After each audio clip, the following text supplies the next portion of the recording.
Okay, just reminding everybody for 9 o'clock p.m. shiur tonight. B'ezrat Hashem, it's a pretty easy daf tonight. So that's also late at night. It'll be nice. It's Agada to Gemara. And okay. Anyways, let's begin over here. The Mishnah said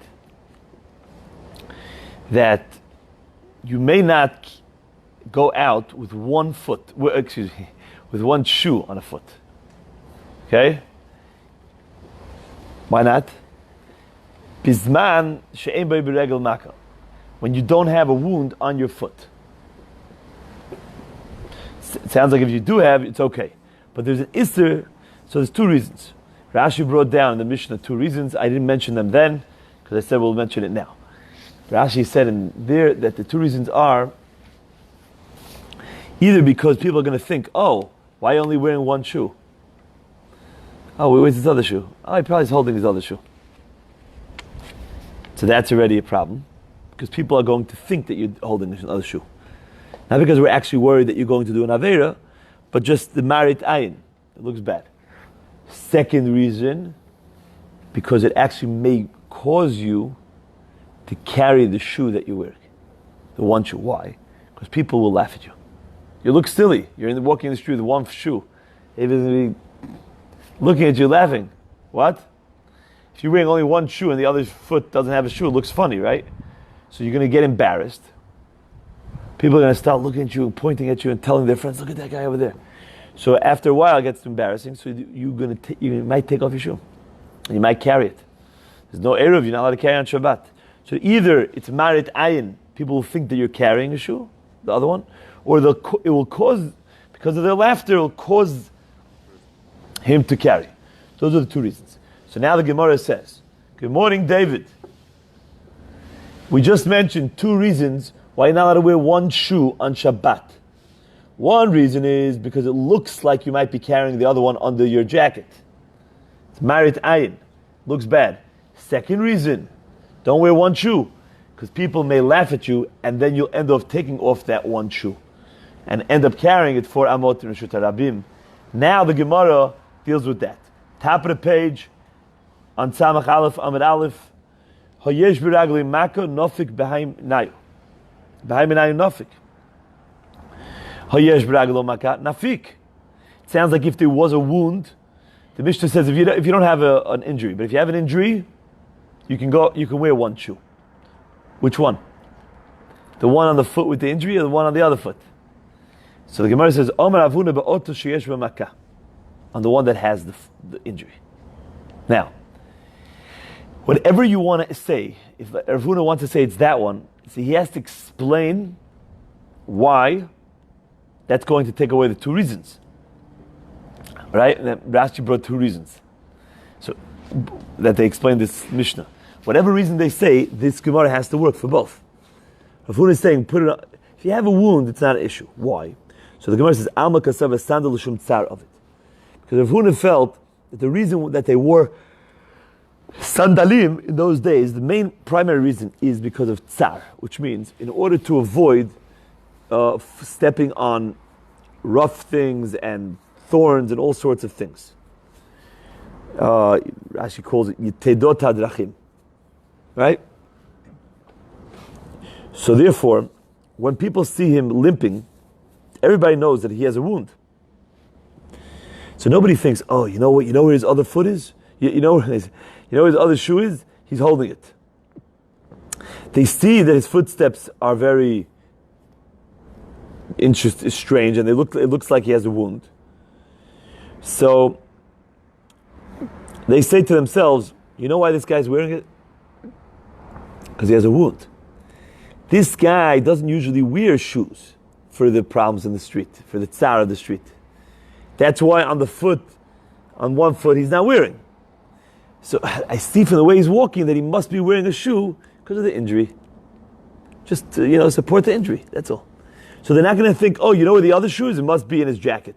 No. The other shoe he didn't wear at all. Okay. That is for the first reason. The other reason that they're going to laugh at him They're not going to laugh at him. Because since people wear it for tsar, no, so Rashi says, even if they laugh at him, he's not going to take it off. That's the pshat. What's the reason? Because if they laugh at him, he'll take it off and carry it. No, he won't. Because since he's putting it on for the Yitedot HaDrachim, for the tsar, and for this foot, he can't deal with the tsar because it's injured, he's not going to take it off. Okay? That helps. Okay, says the Gemara, V'chiyah barav omer be'oto she'en bo makah. Chiyah barav says, no, it's on the other foot. If you have an injury, you can wear the shoe that goes on the other foot, not on the foot that has the injury. What's the reason? Alma kasava l'shum tayne goved. The reason is because he held that the reason why they wore shoes was to have extra comfort. Not as a protective measure, but just, Adam istinis, Rashi says. A finicky person, a sensitive person, puts on shoes so he can have even more comfort. So, it says the Gemara, V'zu sheyesh b'makah, makata muchachat aleh. And this foot that has the injury, its wound shows on it. And therefore, everybody sees that he has a wound on that foot. And the reason why he can't put on the shoe for Tanug is because there's a big blown up foot. It's an injury or a cut, whatever it is. Can't put it on. So therefore, they're not going to think that he's holding it in his jacket. And the other reason that they'll laugh at him, says Rashi, they're not going to laugh at him at all. They won't. This answers they won't laugh at him because they'll see his injury because according to Chiyah barav, he's putting the shoe on the other foot. So on this foot, they'll be able to see that it's blown up. And they're not going to laugh at him. They're not going to say, oh, what type of weird thing is that? You're wearing one shoe. It's not weird at all. Look at his foot. It's all... And they'll be able to see his foot because he's wearing it on the other foot. So maybe it takes away that problem too. Okay? After Rabbi Yochanan agrees with Rav Huna that you wear it on the one with the foot. The Amalei Rav Yochanan Rav Sham Barabba, because Rav Yochanan told Rav Sham Barabba, Havli Misanoi, give me my shoes. Yoav Dimin. And he gave him the right one. Amalei Asito Makah. He said to him, you made my foot like as if it has a makah.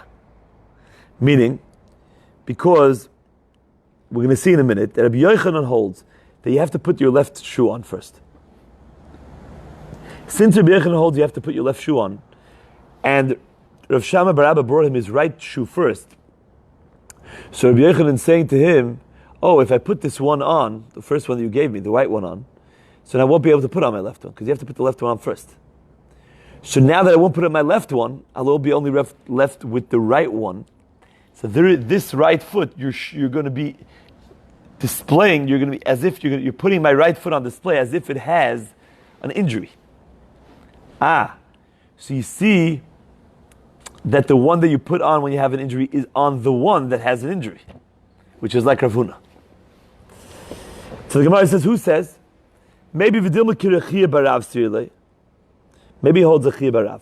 V'hachi Kamar. And what he's telling him is like this. Osiso shel smoil maka. He's saying like this, if I put on the right one, now I won't be able to put on the left one anymore because you have to put the left one on first. And then you're going to be indicating that my left foot, the one that I don't have it on, has a makkah. Like Chiyah Barav. Who said he meant the one that I'm going to put the shoe on? So, the Rabbi Yochanan, the reason why he, the Gemara says fine, so you don't know that he holds like Rav Huna or Chiyah Barav. But one thing you do know is that he's not putting on that left shoe anymore when you bring it to him. That's why he's saying you're showing it's going to be, you're indicating that I have some sort of wound. The Gemara didn't figure out which one he meant exactly, but he's not putting on the left shoe. And what's the reason for that?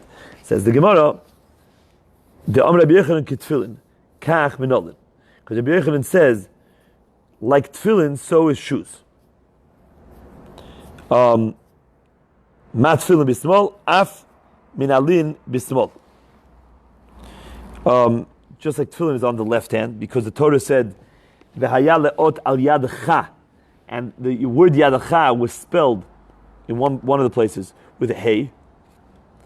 There's no reason for that. That hey seems seemingly extra. So the Gemara darshans yad keha, the hand that is weak, and therefore the hand that is normally weak is the left hand, and that's why lefties, which their weak hand is the right hand, they wear it on the right hand. So therefore, but normally the Gemara is going normal here. Is the left hand. So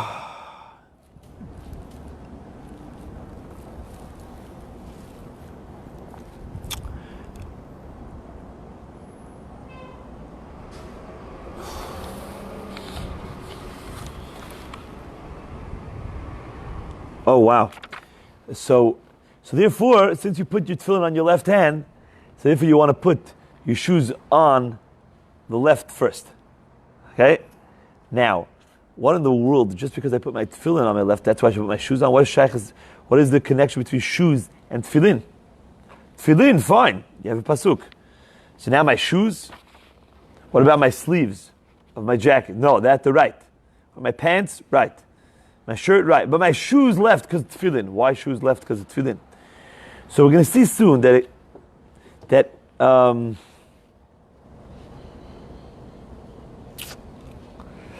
I see over here they bring down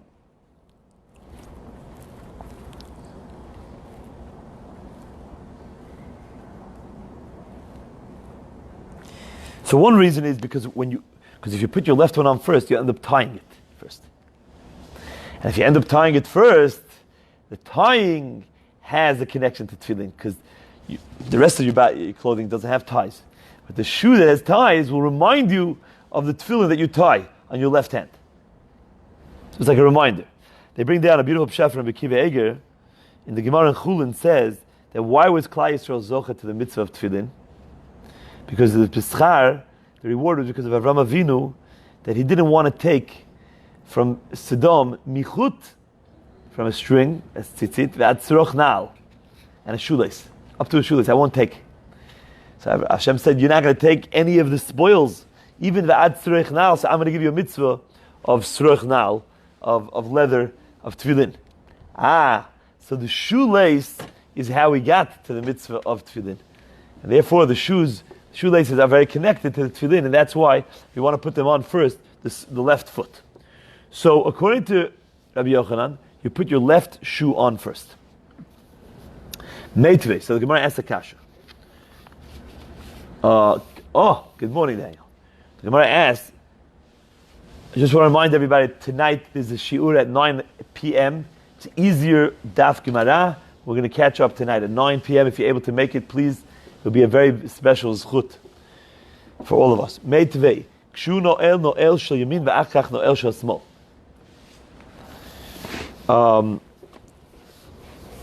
When he puts on a shoe, he puts the right one on first and then the left one. So you see now, like Rabbi Yochanan, Amar Rabbi Yosef, hashta the Tanya hachi. Rabbi Yosef says, now that we saw this brighter, the Amar Rabbi Yochanan hachi, the avad hachi avad, the avad hachi avad. Whatever you do is fine.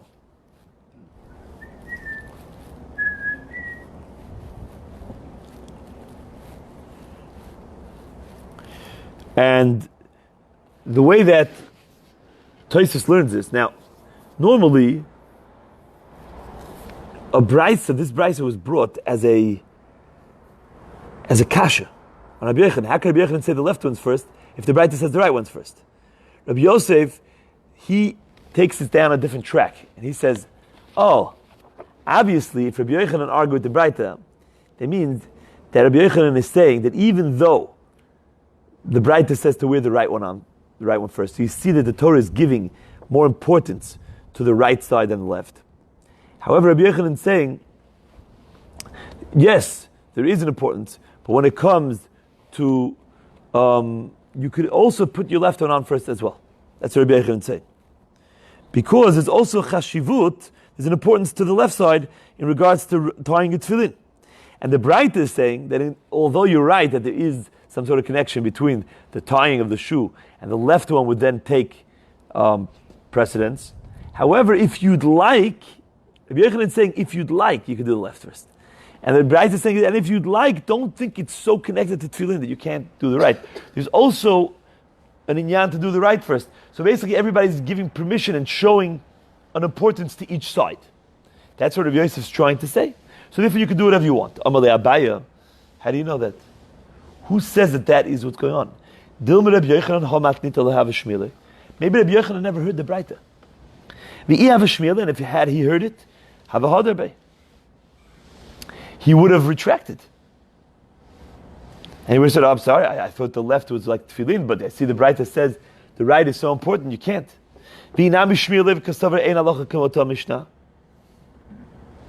Or maybe he would have heard it, and he would have decided, even though it's called in a Mishnah, it's a Braita here, that this Braita is actually not masechet, it's not reliable. And therefore he would have argued with it. He would have said, yeah, that Braita. Okay?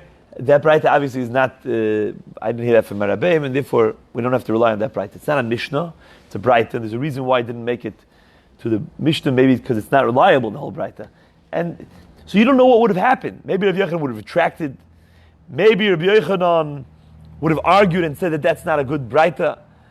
So who says that you should make peace between everything and say, we'll do whatever you want? Maybe it's very exact, either this way or that way. Okay, so Amar Rav Nachman Yitzchak, so the Gemara gives a very nice piece of advice to be able to make both things work out. Yirei Shamayim, someone who fears heaven, Yotzei Yidei Shtein, he can fulfill both. How? Umanu, and who is that person, by the way? Ma'abrei D'Rabna. Ma'abrei D'Rabana, he fulfilled both. Or D'Ravina. Hechiyav, what did he do? Sayim Dimini V'lo Kotar. He put the right one on first, and he didn't tie it. The Sayim Di Smola V'Kotar, then he put the left one on, and he tied it first. The Hadar Kotar Dimini, and then he tied the right one.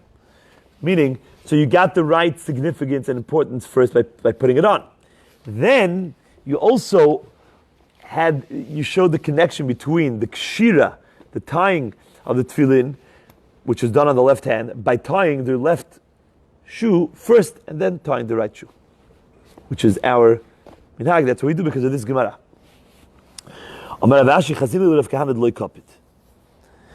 I saw that Rav Kahana was not particular about what he did here.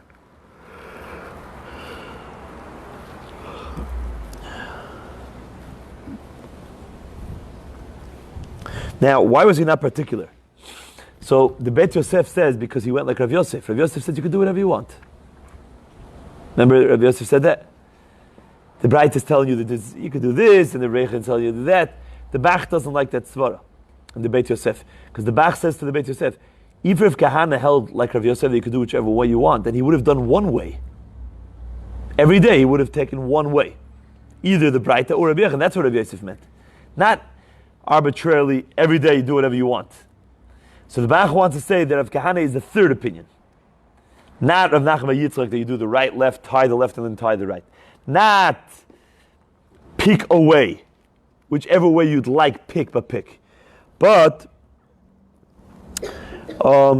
he holds that the Rabbi Yochanan is not the halacha and the Braita is not the halacha.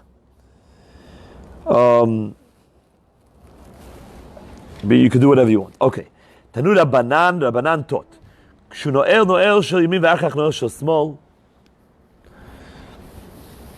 When he puts his right, oh, you know what? Want to do a big mitzvah? If you don't mind. Yaakov, look. Come. Sorry, everybody. Go to my car. It's very hot. In the middle, between the seat, my seat and the next seat, you'll see a cup. It has a covering. It's a tea. So be careful. Don't burn yourself. Press this to open up the car door. Press it twice. Okay? This one, it says unlock. So twice. Okay? You can do like after it, yeah. You're big tzaddik. Also, could you do me a favor? Could you bring the alcohol with you also? Thank you so much. He's. Hope you don't mind that. Yeah. He's sure. We have sorry everyone. I was getting very dry. Okay, so the Gemara says like this. Omar le Abaya. Okay, so this is the Gemara. Sorry. Small. We brought that breita again. You put your right one on. This is a new breita. You put your right one on and then the left. When you take them off, choletz shel small. Take off the left one. You know why? As a kavod to the right one. He's still on. Just like we put him on first. It's chashuv to put on a shoe. So you leave him on longer. It's kavod to the right. The achaka choletz shel yamin. Okay, and then you take off the right one.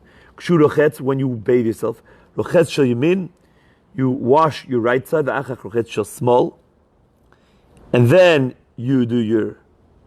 This is your hands also. Then you do your left. Kshu sach, when you smear oil, anoint yourself. Sach shel yamin, achak shel small. Same thing. There is kavod in all these things, in washing and in smearing, anointing oils. The harotza called kol gufo, and anybody who wants to anoint his entire body, he first anoints his head. He smears his head. Shehu melech al kol evarav. The rosh is the most important. Is the king over all other limbs. Is the most important. What? I don't see any alcohol. Oh no, not in the car. No, I want to know if you had any alcohol in the house. In the laundry room, on top of the laundry machine, there's the hand sanitizer. Oh yeah. Oh, thank you so much. So, okay.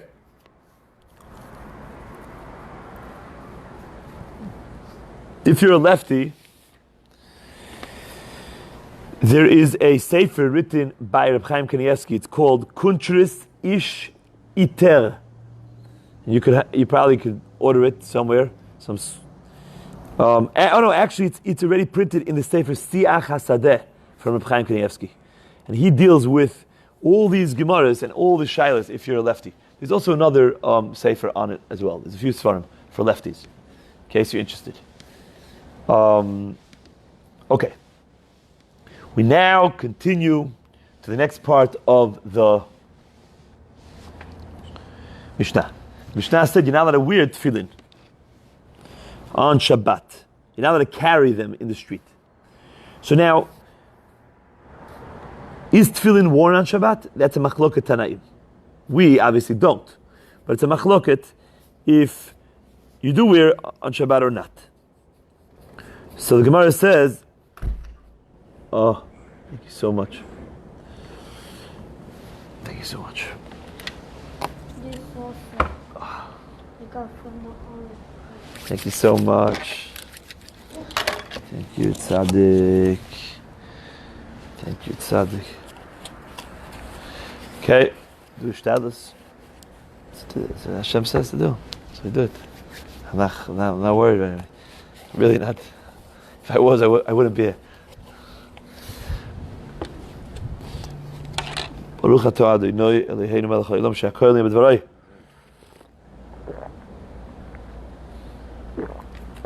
Okay. Amar Rav Safra. Lo tema. Aliv demand Omer Shabbat lavs man tefillin hu. Don't tell me that the reason why you're not allowed to wear tefillin on Shabbat is only according to the man Amr that says that there's no mitzvah. Oh, so then, if there's no mitzvah, then at least midrabanan, it's like a weight. Because on Shabbat, this is not something that you adorn yourself with. There's no mitzvah, like what we do. So therefore, by putting it on, even though it is a malbush, but since today you're not supposed to wear that malbush, so midrabanan, they already consider it like a master, you're not a malbush.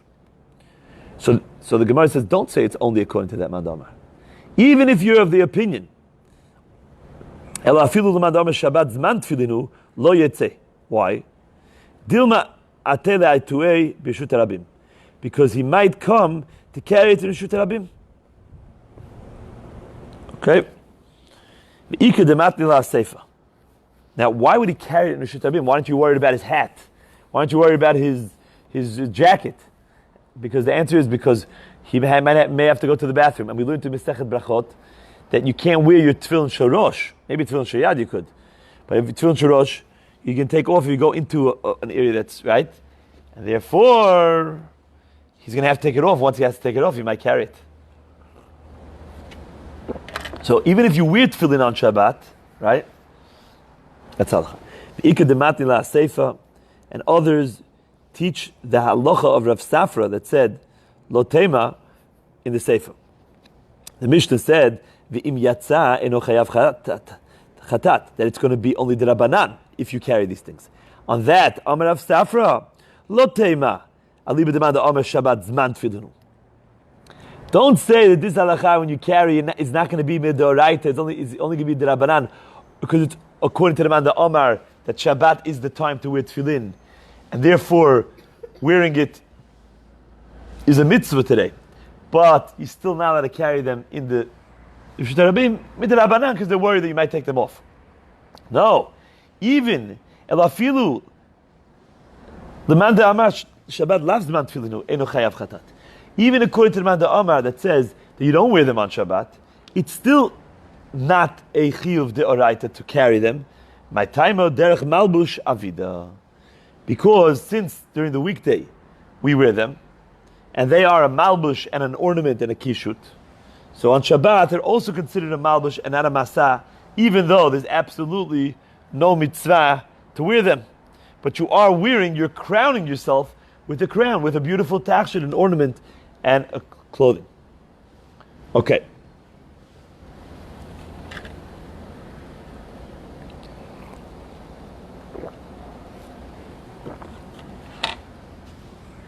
The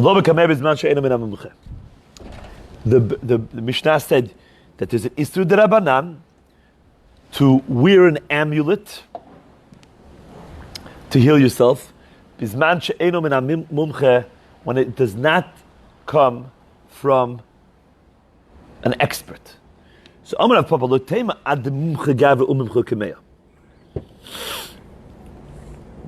You don't have to say that the Isser to go out when it's not proven. Mumche means proven, professional. The Isser is when until you prove the man who wrote the amulet, the writer, and you prove the kameya. No, elakivan de mumche gavra.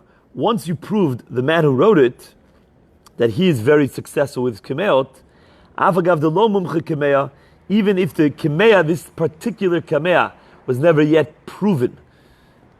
We'll talk about it in a second. He's still allowed to go out on Shabbat. Okay? So, how in the world do you prove the person? If the person was able to cure 3 people, even with the same exact writing, the same amulet, and the same malady that they had, but he cured 3 separate people, this guy knows what he's doing. It wasn't, haphazard, it wasn't luck, chance, one time the guy got better. 3 people got better with this amulet, it's good. Okay, so it's like a chazakah. Chazakah is always 3 times. Okay.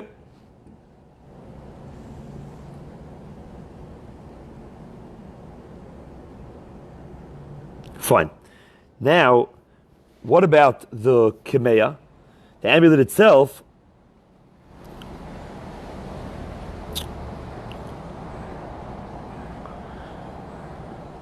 Now, what about that amulet? That amulet is also proven.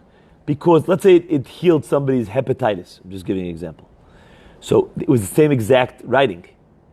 So that amulet is also proven to heal hepatitis.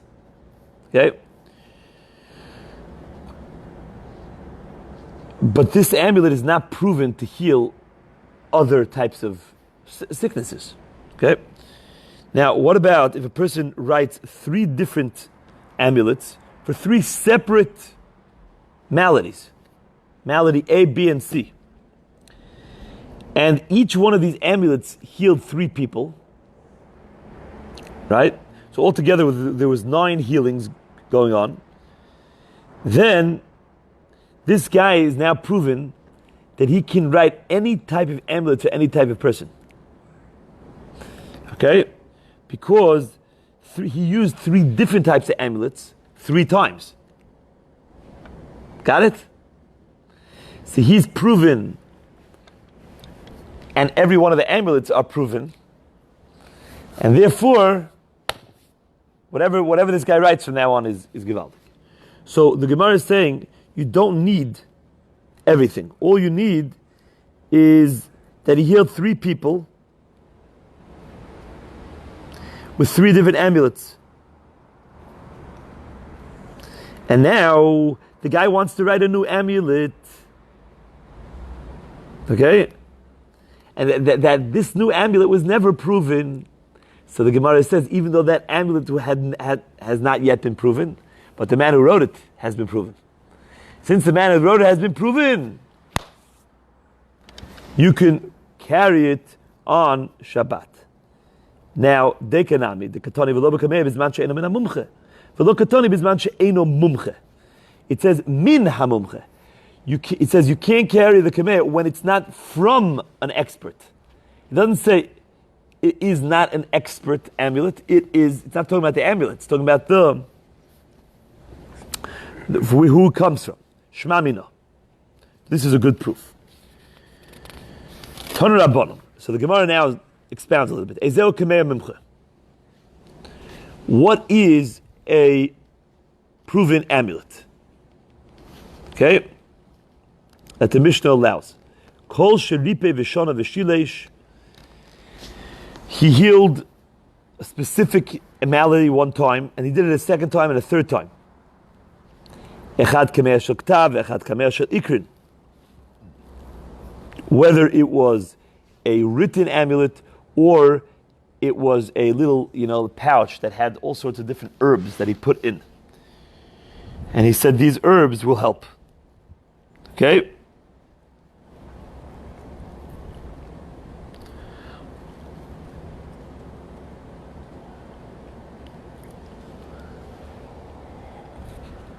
So now, by the way, this is like these amulets are worn like an ornament. You ever meet these guys? They'll never take them off. In the mikveh, there's that till they die. I got this from Baba him. The main thing is this amulet. You meet people, right? Yeshomei Shabbat, I don't know, but this amulet is not coming off. So these guys, they wear it, but if it's not a proven amulet, it doesn't come from a guy, the guy doesn't rely on it so much. And therefore, he might take it off. That's the chashash over here. Okay. Echad chodesh yesh bo sakana v'echad chodesh she'en bo sakana. Doesn't matter what type of malady he has, if it has sakana or not, he's allowed to carry it on Shabbat. V'lo shenichpa. Ela shelo yikafeh. Not only a guy who already had a seizure and he fell down, Rashi says that but if he just comes from a family that has seizures and he's nervous about it, that's also okay. The kosheru matir afilu b'reshut rabim. He's able to tie it and untie it even in b'reshut rabim. We're not worried that he's going to take it off and carry it for amot. Uvilvad shelo yiksherenu b'shir uv'tabat v'yatzebo b'reshut rabim. But it can't be tied to something else on his body. It has to be tied to him and not to another ornament, like to his bracelet or to a ring. B'shumari ta'ayin, because if it is tied to other things, people will think that it's there not for the sake of refu'ah. And if it's there not for the sake of refu'ah, then you can't really carry it. Why? Because it doesn't really look so pretty then. And the derech, because the way to do it was to use it for refuah, as an amulet, as protection. And therefore, it doesn't have the right look when it's put on something else, and then it just loses its status of tachshit, and you can't carry it. So the Gemara asks a kasha. The Braita just taught us that it has to heal 3 times. The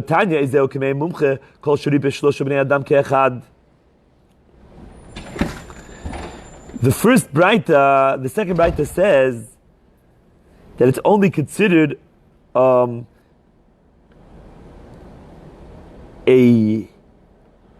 amulet, a proven amulet, when it heals 3 separate people.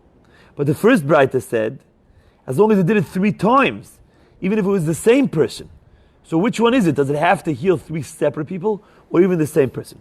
So the Gemara says, Lo kasha, holem chuya gavra, holem chuya kmeya. The second Braita that said, has to be 3 separate people, is to prove the man who wrote it.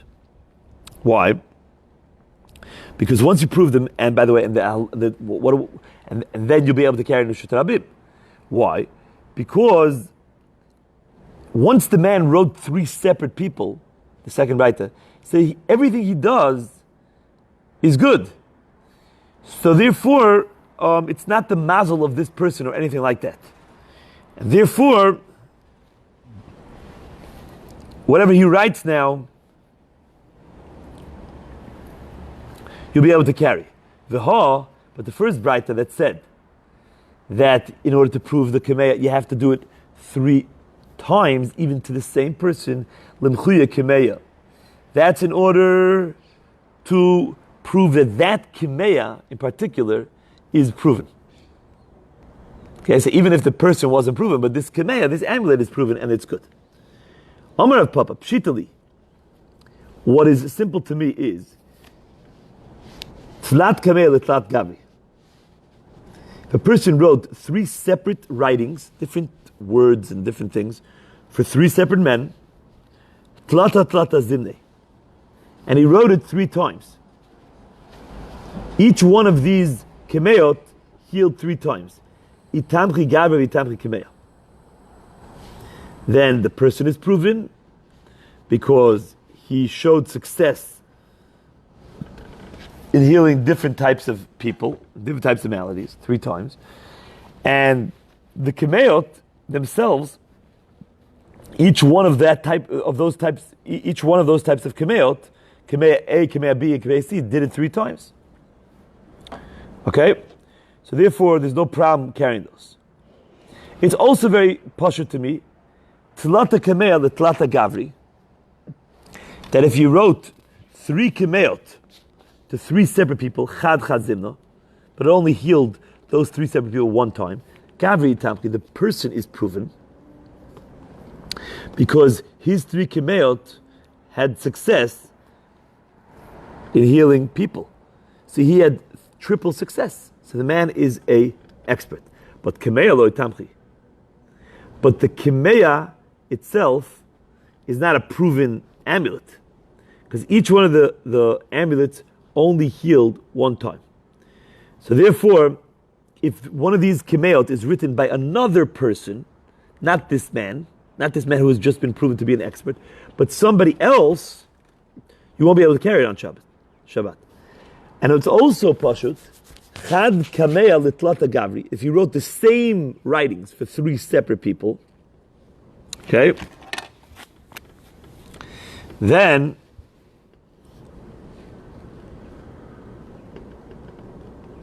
Kamei Tamchi, then that amulet has been proven, but Gavri Loi Tamchi.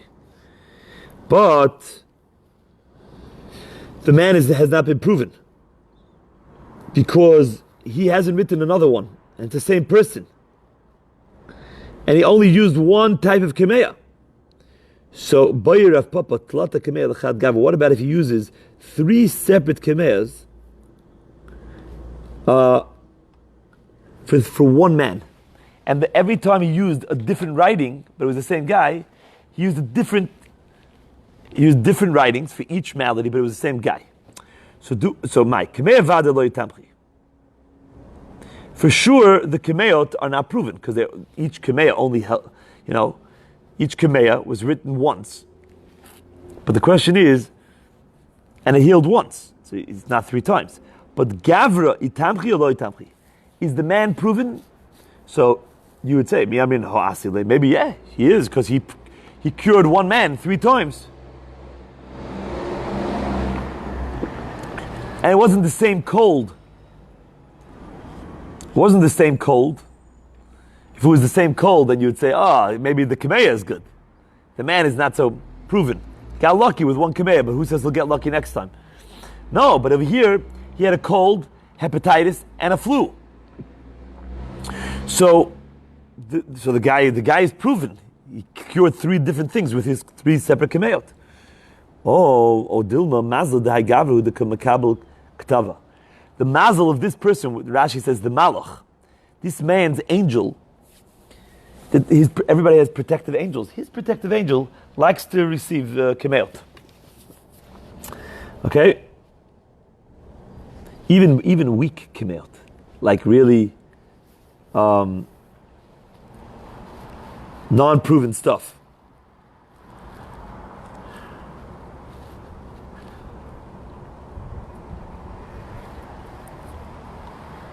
Okay, so the Gemara says, Teiku, that stands. Iboyelu, the Gemara asks a kasha. Question. Kimeyin, yesh v'hem mishum kedusha, yidil me'em mishum kedusha. The kemeyot, are they kadosh or not? Now, why would I think that they're not kadosh? If they have Hashem's name in it, let them be kadosh. Because the purpose of writing Hashem's name in them was not for the kedusha of the name of Hashem. It wasn't like you were trying to write tefillin or Sefer Torah. This is what helps. But, so the Gemara says, what do you mean? L'may hilchata? For what halachot are you asking?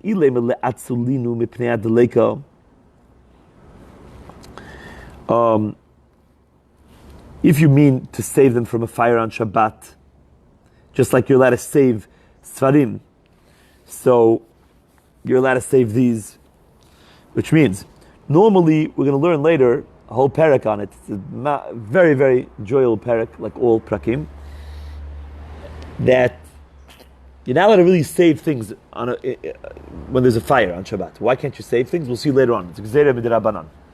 But Sfarim, they allowed a person to bring it to his Chatzer, because they're holy. So is that what you're asking me over here? If there would be a fire on Shabbat, Chas v'Shalom, could you save the amulets? Meaning, they have Kedusha, or can't you? Is that what you mean? So he says, to that, we clearly have a Braita. There's no question about that. Tashima, habrachot, v'akmein, afa b'sheyesh ben otiyot, me'inyanot habesh betorah, im atzilon otam mepnei adleka. The brachot, which means like if you have a sidur that have the brachot of Rosh Hashanah's Shmona Esrei, which has full of psukim, or the amulets, even though there's names of Hashem, and there's psukim from different parts of the Torah, you're not allowed to save them in the fire. V'nisrafim, and you let them burn in the fire b'mkomam, wherever they are. Okay, so we see clearly that you don't save kemeyot for the dlekasio. That's not your question. That's clear. Ela li'inyan gniza. Maybe you have to bury them when they get worn out, just like you have to bury any name of Hashem. And that would mean that if there's a fire during the weekday, you would have to try to save them. Okay? Because there is some sort of holiness to them. Just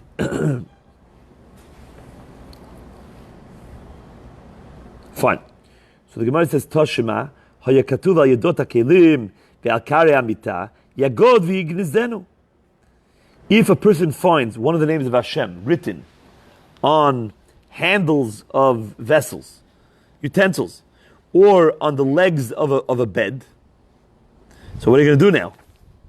You're not allowed to use this bed and use it like a mundane thing. The name of Hashem is there. And you can't throw it out because it has the name of Hashem. So what you do is you rub out, you cut out that chelek, that part of Hashem's name, and v'ignizenu, and then you bury it. So you see that anywhere Hashem's name is written, you have to treat it with proper respect and bury it. Now, and on the legs, it wasn't written as a Sefer Torah, it was just written there, just like in the Kameah. So surely in the Kameah it also have to be buried. There's no question. So what's your question exactly if it has Kedusha? It doesn't have kedusha like kitvei kodesh, that you could do certain isurim on Shabbat with kitvei kodesh, you can't do with other things. But it does have kedusha of gnizah. So what's your question? Ella likanez behem bevet hakisei. Mai. Yesh behem kedusha ve'asir, or dum ein behem kedusha ve'shari. The question is, are you allowed to bring them into a bathroom? They have too much holiness that you can't bring them to the bathroom. So Toshima says, the Gemara will bring a proof. Our Mishnah said, V'lo b'kameh b'zman she'enu min ha'mumche. But, ha'min ha'mumche nafik. If it's a proven writer, the guy who wrote the amulet was proven, he could carry it. V'i amrit kimein yesh v'emikushim kedusha. If you're telling me that kimein have kedusha, and you're not allowed to enter the lavatory,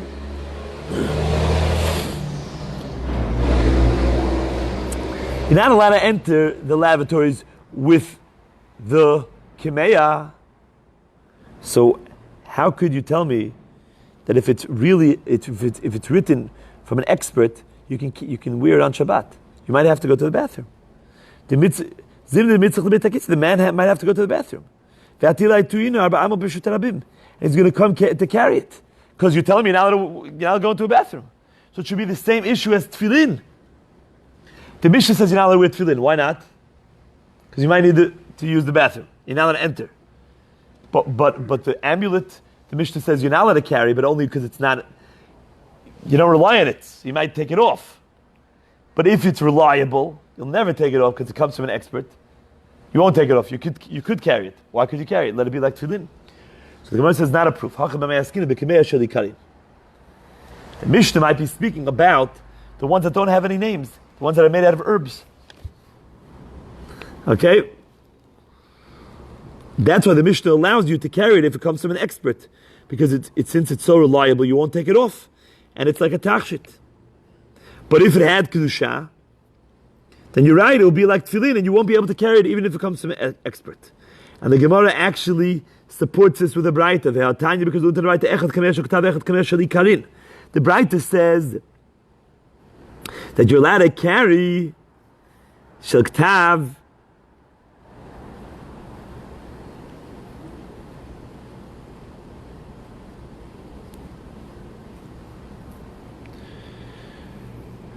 echad k'meir shel ktav echad k'meir shel ikarin.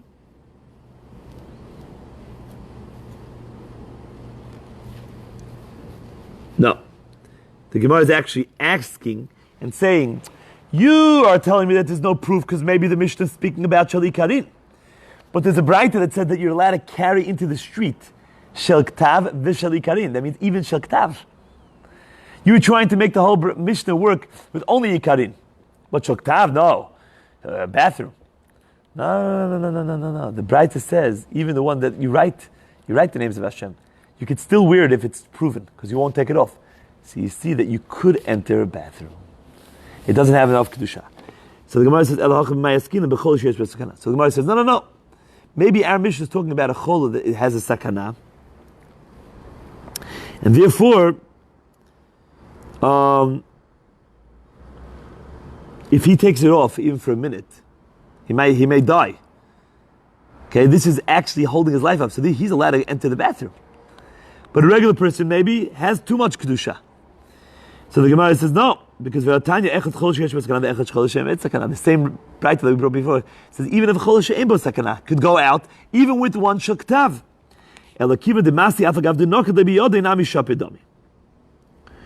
So the Gemara says no, could be maybe it really has kedusha, and you have to take it off before the bathroom. But they weren't worried that he's going to. The Gemara is saying that you're not going to be chayav chatat anyways. Why? Because even if it happens,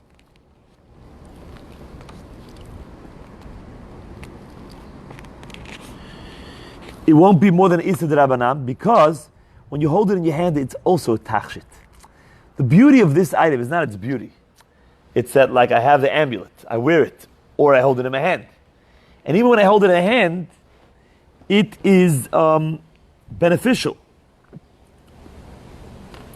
And therefore, what was the whole proof? Because it says even a sick person that's not so sick. That means that we were not worried. We were not worried about him going into the bathroom with it. So the Gemara is saying, yes, maybe we are worried about him going to the bathroom with it. But the reason why we let the chole walk outside with it is because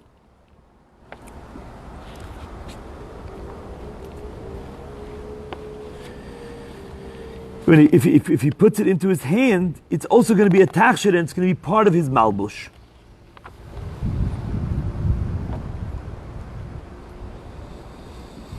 Because what happens if he takes it off to go into the bathroom? So you say, oh, now it's off, so now he might hold it and walk. And if he holds it and walks, says the Gemara, he's also not carrying. Because this is something that could be a tachshir in your hand. It's very interesting, right? Usually tachshitim have to lay on you. Here the Gemara is saying its beauty is the fact that it helps. So the Gemara says they didn't like that. So the Gemara says, "Vatanya, we learned in the Braita, Rabbi Moshe Omer, Rabbi Moshe spoke about Rabbi Moshe is Rabbi Yochanan's Rebbe, okay, and Rabbi Moshe said first generation Tana Amora. And he says you're allowed to carry a kimeya on Shabbat as long as you don't have it in your hand. So you see clearly it's not allowed in the hand. So the Gemara says, no. Really, we're talking about it's covered in leather. And that's why you let it enter the bathroom. And that's why the Mishnah allows you to wear that in Rishut Rabim. Because you don't have to take it off. But maybe a kameya that's not wrapped in leather, maybe it is asur to enter into a bathroom. It has too much kedusha. So you can't bring a proof. So the Gemara says, wait. You're telling me that really there's a problem bringing a kameya into the bathroom, but this kameya in the Mishnah had a pouch around it, leather, and that's enough? That's enough to enter something, to bring it into the bathroom? Tefillin also has the batim. What's the holy about the tefillin? The names of Hashem inside. They're written. Well, you have the bias around it, that's made out of leather. And Vitanya, and we learned in the Braita, Hanichnas lebeit hakisei choletz tefillin b'richuk arba amot. Nichnas. If someone needs a bathroom while he's wearing tefillin, he takes them off 4 amot away from the bathroom, and then he enters. So you see, you're not allowed to enter with tefillin. So the Gemara says,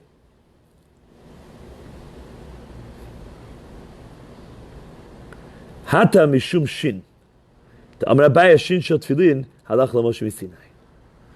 The problem is that the shin that is protruding, it's halach LaMoshe Sinai. It's part of the name of Hashem of Shakai, because you have a dalid on the back of your sharosh, shin dalid, and then you have the little yud on the shalyad. That's Shakai. So therefore, it's part of the name of Hashem, and it has kedusha, and that's why you're not allowed to go in with the tefillin sharosh. But otherwise, if it would just be leather, it wouldn't be a problem. Ve'omer Abaye, and Abaye also said dalid shel tefillin halach LaMoshe Sinai. Ve'omer Abaye yud shel tefillin halach LaMoshe Sinai. And therefore, that's the reason. Okay, so the Gemara says like this.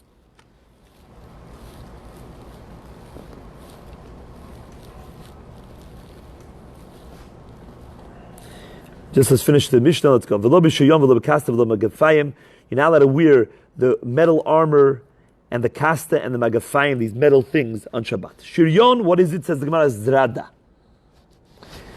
It's the zrada is the levush that they wear, made out of metal, for the for armor, to protect yourself from the arrows of the enemy. Kasta amarav sanvata. That's the head. You know, the helmet, the metal helmet. And magafayim amarav puznike are those tall boots that protect their feet of the warriors.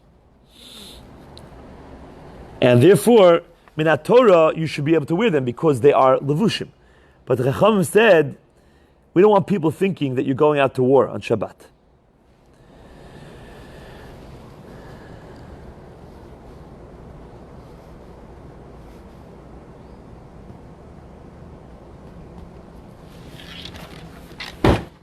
Chazak Baruch, tonight is a shir at 9 p.m. Bezat Hashem.